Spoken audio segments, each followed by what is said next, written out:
Saya memberikan sabun batang itu kepada tetangga dan kenalan-kenalan saya. Kue-kue yang dihasilkan dari darahnya juga yang paling enak. Wanita itu benar-benar manis. Halo Marus-Marusku, kembali lagi bersama aku Devi. Apa kabar kalian semua? Aku harap semuanya sehat-sehat aja meskipun saat ini kita tidak bisa kemana-mana dan harus tetap di rumah aja. Nah, sebelum kita mulai video kali ini, aku ingin bertanya ke kalian. Siapa nih di antara kalian yang suka banget mengkoleksi sabun? Coba raisanya, siapa yang suka? Sabun ini memang terkenal bisa mempengaruhi mood karena memiliki bau yang bermacam-macam. Tapi akan beda ceritanya kalau kalian mendapatkan sabun buatan tangan Leonardo Cianciulin. Nah, emang kenapa sih? Siapa kira-kira Cianciulin ini? Kita langsung aja masuk ke ceritanya. Leonardo Cianciulli lahir pada tanggal 18 April 1893 di Montella, Avellino, Italia. Saat masih muda, dia pernah melakukan percobaan bunuh diri sebanyak 2 kali, tetapi semua usahanya gagal. Kemudian pada tahun 1917, ia menikah dengan Raffaele Pansardi, seorang pekerja kantoran. Pernikahan ini tidak disetujui oleh ibu Cianciulli, bahkan ibunya sempat hampir menjodohkannya dengan pria pilihannya. Tetapi Cianciulli tetap memilih Pansardi dan Cianciulli meyakini kalau ibunya telah mengutuk pernikahannya dengan Pansardi. Di tahun 1921, akhirnya pasangan suami istri ini memutuskan untuk pindah dari kota mereka berada sekarang ke kota asal Pansardi di Lauria, Potenza. Di kota itu pula pada tahun 1927, Cianciulli sempat dipenjara karena tuduhan penipuan. Setelah Cianciulli bebas, mereka akhirnya memutuskan untuk pindah ke Lacedonia Avellino, tetapi rumah mereka hancur pada bulan Juli 1930 ketika daerah tersebut diguncang gempa bumi berkekuatan 6,6 skala Richter. Mereka akhirnya memutuskan untuk pindah lagi ke Correggio, Reggio Emilia, dan disitulah Cianciulli membuka sebuah toko sabun homemade. Dia dan pasangannya terkenal sebagai orang yang baik, ramah, dan sopan. Selama pernikahannya, Cianciulli mengandung sebanyak 17 kali, 3 kali keguguran, kemudian 10 anak yang lahir meninggal ketika di usia muda dan hanya 4 yang bertahan hidup. Karena kehilangan ke-13 anaknya, dia menjadi overprotective kepada 4 anaknya yang masih hidup. Cianciulli sendiri merupakan orang yang sangat percaya dengan ramalan. Bahkan sebelum dia menikah, dia pernah pergi ke seorang peramal. Saat itu, peramal tersebut memperingatkan dia dengan mengatakan bahwa dia akan berhasil menikah dan memiliki anak-anak. Tetapi semua anaknya akan meninggal di usia muda. Cianciulli juga pernah mengunjungi seorang Romani yang dapat membaca garis tangan. Romani tersebut mengatakan kepadanya kalau dia dapat melihat penjara di tangan kanannya dan rumah sakit jiwa di tangan kirinya. Pembunuhan ini bermula ketika di tahun 1939, putra sulungnya yaitu Giuseppe akan bergabung dengan Angkatan Darat Italia dalam persiapan untuk Perang Dunia Kedua. Sebagai seorang ibu yang sangat menyayangi anak-anaknya, dia bertekad kuat untuk melindungi anak-anaknya dengan segala cara. Dan entah bagaimana dia sampai pada satu kesimpulan bahwa keselamatan anaknya membutuhkan korban tumbal manusia. Disinilah Cianciulli mulai melakukan aksi gilanya yang didasari oleh rasa cinta seorang ibu, rasa obsesi, ketakutan, dan kegilaan psikopat. Pertama-tama untuk mendapatkan korbannya, Cianciulli berpura-pura menjadi seorang peramal dan penyalur pekerjaan. Korban pertama Cianciulli adalah Faustina Setti.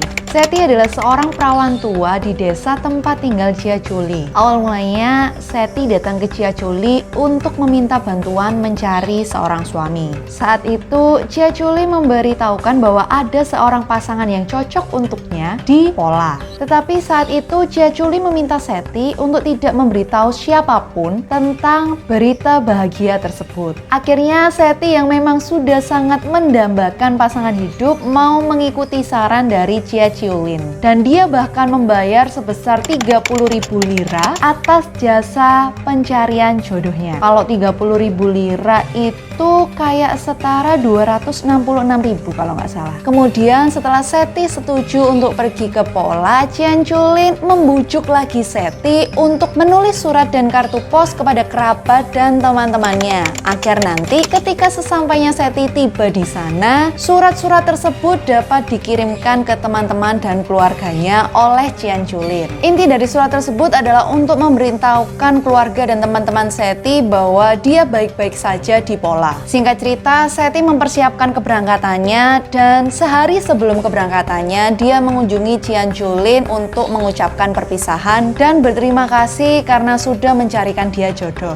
Saat Seti sudah di tempat Cianculin, sesuai rencana, Cianculin memberi anggur merah yang sudah diberi obat bius kepada Seti. Setelah Seti mabuk dan pingsan, Cianculin langsung membunuhnya dengan kapak dan menyeret mayatnya ke dalam lemari. Di sana dia memotongnya menjadi 9 bagian, mengumpulkan darahnya ke dalam baskom. Setelah itu dia melemparkan potongan-potongan itu ke dalam panci, menambahkan 7 kg soda api yang dia beli untuk membuat sabun dan mengaduk campuran itu sampai potongan-potongan itu larut menjadi bubur kental berwarna gelap dan dia tuangkan ke dalam beberapa ember dan dibuang ke septic tank terdekat. Lalu darah di dalam baskom dia tunggu sampai mengental, dia keringkan dengan oven, menggilingnya dan mencampurnya dengan tepung, gula, coklat, susu dan telur, serta sedikit margarin. Kemudian bahan-bahan tersebut dia uleni menjadi satu dan dia jadikan kue teh yang renyah untuk disajikan kepada para wanita yang berkunjung ke tokonya, termasuk kepada Giuseppe, anak-anaknya, dan dia sendiri. Wow, dimakan coba.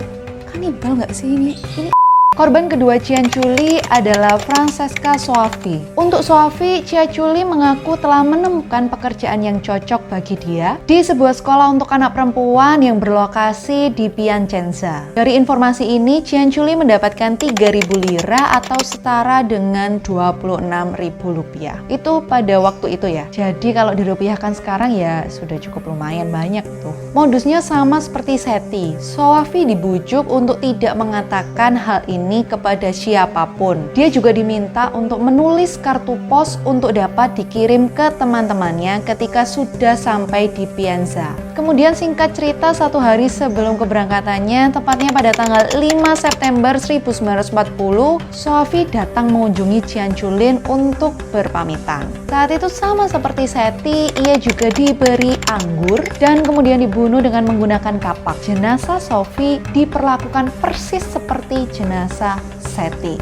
Lalu korban terakhir dari aksi Cianculin adalah Virginia Cacioppo. Virginia adalah seorang mantan penyanyi sopran yang konon katanya pernah bernyanyi di La Scala. Saat itu Virginia datang ke Cianculin untuk meminta pekerjaan dengan membayar sebesar 50.000 lira atau sekitar 450.000 ditambah berbagai macam permata dan juga obligasi publik. Menurut Virginia itu merupakan bayaran yang sepadan dengan usaha Cianculin yang telah mendapatkan pekerjaan baginya sebagai sekretaris Imperianson misterius di Florence. Seperti dua wanita yang lainnya, dia juga diperintahkan untuk tidak memberitahu siapapun kemana dia pergi. Dan pada tanggal 30 September 1940, ia mendatangi Cianculin untuk terakhir kalinya. Sama seperti dua korban sebelumnya pula, dia datang untuk berpamitan. Dan lagi-lagi Cianculin melakukan aksinya dengan pola pembunuhan yang masih sama dengan dua korban lainnya. Tetapi berbeda dengan dua korban pertama, tubuh Virginia dilebur menjadi sabun. Hal ini diketahui dari pernyataan Cianculin ketika ditangkap, yaitu dia berkata, dia berakhir di panci seperti dua lainnya. Dagingnya gemuk dan putih. Ketika meleleh, saya menambahkan sebotol colons dan setelah lama mendidih, saya bisa membuat sabun krim yang paling dapat diterima dari yang lain. Saya memberikan sabun batang itu kepada tetangga dan kenalan-kenalan saya. Kue-kue yang dihasilkan dari darahnya juga yang paling enak. Wanita itu benar-benar manis. Kita akan masuk ke kronologi penangkapan Jian Qiulin. Saat itu adik Virginia curiga dengan kepergian kakaknya yang tiba-tiba. Apalagi dia mengetahui kakaknya terakhir kali terlihat memasuki rumah Jian Qiulin. Akhirnya dia melaporkan ketakutannya kepada inspektur polisi di Reggio Emilia yang akhirnya membuka penyelidikan dan segera menangkap Jian Qiulin. Saat ditangkap, Jian Qiulin tidak mengakui pembunuhan yang dia lakukan.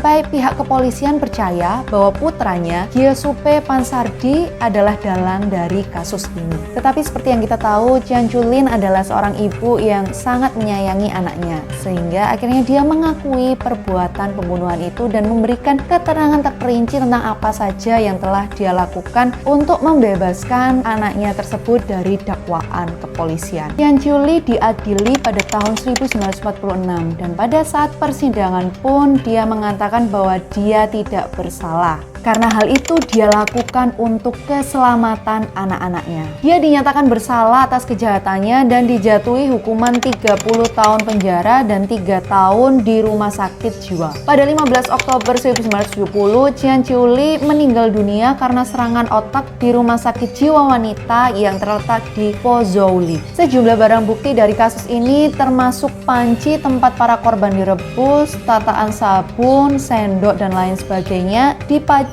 di Museum Kriminologi di Roma. Bahkan kasus ini sempat diangkat menjadi drama komik gelap yang berjudul Jian Qiulin, Cinta dan Sihir di Dapur Mama yang pertama kali diproduksi oleh Lina Wertmuller di Festival Spelotto pada tahun 1979.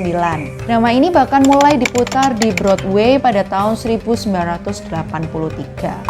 Nah, itulah tadi cerita tentang kasus Jian Qiulin. Memang benar, kasih ibu itu sepanjang masa dan memang sangat-sangat besar. Bahkan di kasus ini seorang ibu rela melakukan hal jahat untuk anaknya. Tapi bukan berarti aku membenarkan kasus ini, karena kita sama-sama tahu kalau Jian Qiulin sendiri memiliki pandangan yang sedikit berbeda dari antara kita. Semoga nantinya jika kita menjadi ibu ataupun jika kalian yang menonton adalah seorang ayah bisa memberikan kasih sayang kepada anak-anaknya sewajarnya dan memang sebaiknya saja. Mengarahkan anak-anaknya ke jalan yang benar dan tidak melakukan kejahatan atas dasar kasih sayang orang tua. Hal itu benar-benar tidak dibenarkan, apalagi jika sampai melakukan pembunuhan. Tidak pernah.